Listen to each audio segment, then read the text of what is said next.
अब हम आपको कुछ वो बातें सुनवाना चाहते हैं जो कांग्रेस के तमाम दिग्गजों ने आपके बारे में की। शुरुआत करते हैं कांग्रेस पार्टी के महासचिव राहुल गांधी के चाणक्य कहे जाने वाले दिग्विजय सिंह से, जो आपके बारे में क्या राय रखते हैं, आप खुद सुनिए। एक चलाया बाबा रामदेव, ये भी ठगी करते करते करते हमको उपदेश देने लगा। अरे जिसके पास साइकिल पंचर जोड़ने के पैसे 10 साल नहीं थे, 10 साल पहले, आज वो कहता मेरे पास 1100 करोड़ की संपत्ति है और हमसे हिसाब मांगता है। पहले तो भैया तुम ही हिसाब दे दो कि 1100 करोड़ कहाँ के तुम्हारे पास आएगा, ये काले है कि सफेद है, क्या है? 1100 करोड़ की संपत्ति है। स्वामी जी का जो ट्रस्ट है पतंजलि के नाम से, उस पर सवाल खड़े कर रही कांग्रेस पार्टी और बाकायदा कई सारी जांच वांच भी हुई है, उस पर भी हम बात करेंगे। लेकिन एक और कांग्रेस के युवराज राहुल गांधी की क्या राय है स्वामी रामदेव के बारे में, आइए सुनते हैं। रामदेव जी अपने 4-5 लोगों को काले झंडे लेकर मेरी मीटिंग में भेज रहे हैं। आप झंडे लगाओ, गोली मारो, मैं गांव में जा रहा हूं, जूता मारो, जो भी करना कर लो, मैं किसी से नहीं डरता हूं।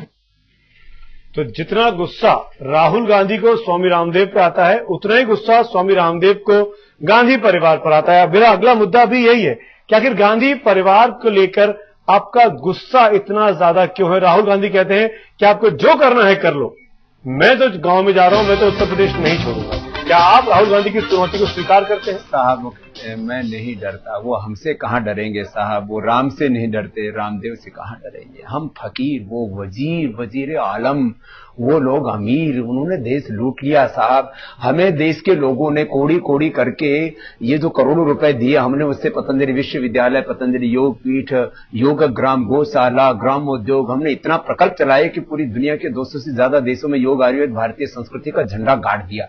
और जो हिसाब की बात है, मुझे लगता है इनसे मैं उनके जो है गुरु घंटाल का नाम मैं कभी लेता ही नहीं, क्योंकि इनको कौन समझाए। सरकार की सारी एजेंसी, माने कोई एजेंसी बाकी नहीं है, सीबीआई से लेकर के ऊपर से लेकर के नीचे तक, ईडी से लेकर के जो भी इनके पास इन्वेस्टिगेशन एजेंसियां, सब हमारे पीछे लगा दी। हमने तो एक एक कौड़ी का हिसाब, करोड़ का हिसाब सब दे। अभी भी जांच चल रही है स्वामी जी, और मैं एक बात कह रहा हूं ना पूरी प्रामाणिकता से, अभी भी जांच चल रही है हमारे पास। सुमित जी, कौड़ी से लेकर के करोड़ तक 1 रुपए भी इससे लेकर के जो भी इनको गलत मिले उसको सरकारी खजाने में जमा कर रहे हैं। और मैं तो कहता हूं ये दिव्योग मंदिर ट्रस्ट, पतंजलि सब ले ले और चलाए ना, उसको चला के तो दिखाए। हमने तो खड़ा तो कर दिया। देश के 11 करोड़ से ज्यादा लोग मेरी सभाओं में आए और उन मेहनत कश लोगों ने ईमानदारी की कमाई, मेहनत की कमाई मुझे दी। अब ये कहते हैं हम गरीबों की झोपड़ियों में जाएंगे, मैं तो पैदा ही गरीबों की झोपड़ियों में सुधारना चाहता हूं। और मैं चाहता हूं कि ये वहां जाकर के ड्रामा करते हैं। मैं कहता हूं ऐसे मकान उन गरीब लोगों के लिए बना दो जिनमें तुम रहते हो, ऐसा खाना उनको खिला दो जो आप खाते हो, तो वहां जाने की जरूरत नहीं। आपने गंभीर इल्जाम लगाया गांधी परिवार पर, गांधी परिवार पर, कांग्रेस पार्टी पर।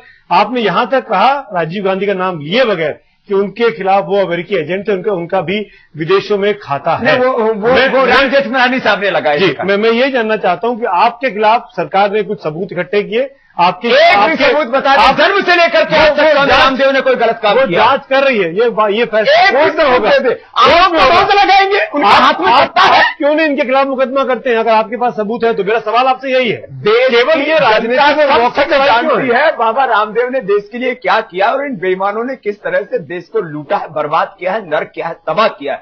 आज इतने लूट के बाद भी जापान, चीन और अमेरिका के बाद हम चौथे नंबर लड़ाई का जामा क्यों नहीं पहनाते? ये केवल राजनीति, कानून कहां लड़े? ये तो सिस्टम में कुछ ईमानदार लोग हैं जो हमारे इस सच के अभियान में साथ दे रहे, नहीं तो ये तो अभी तक ईमानदार कौन कौन है, जान सकता हूं? देखिए सुमित भाई, मैं इतना ही कहूंगा, कुछ लोग हैं सिस्टम में जो देख रहे हैं, मैं उनका नाम नहीं लेना चाहूंगा यहाँ पर, वो कहते हैं कि स्वामी जी क्या करें, हमें तो ऊपर से डंडा है, हमारी माँ आपका योग करते हैं, हमारे पिता आपका योग करते हैं, सुब्रमण्यम स्वामी है।